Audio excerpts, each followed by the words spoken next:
তো বন্ধুরা, কি অবস্থা সবার? আশা করি সবাই ভালো আছেন। আজকে আমাদের দুপুরে খাবারে অনেক আইটেম দেখতে পাচ্ছি। তো দেখি কি কি আইটেম আছে। আজকে তো দেখতেছি অনেক আইটেম আছে। তো আজকে কি কি রান্না করছো? হ্যাঁ, মোটামুটি অনেক আইটেমই আছে। কালকে যেহেতু আমাদের মকর সংক্রান্তি গেছে, কালকের একটু খাবার দাবার আছে। হ্যাঁ, দেখি কি কি আছে। আচ্ছা, শুরুতেই আছে মুসুরের ডাল। এটা হইলো কালো জিরা পেঁয়াজ দিয়ে, ধনেপাতাও আছে সাথে।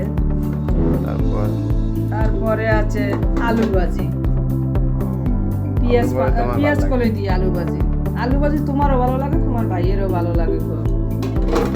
আর আছে মাগুর মাছ, জিওল মাছ। এই মাগুর মাছটা নতুন আলু দিয়ে করছি এবং ঝাল ঝাল করে করছি মাগুর মাছ। তারপরে আছে ভাত, সাদা ভাত। হ্যাঁ, ওটা। তারপর আর আছে ওই যে বললাম লাউ, টাকি মাছ দিয়ে লাউয়ের তরকারি আছে, এটা কালকের তরকারি।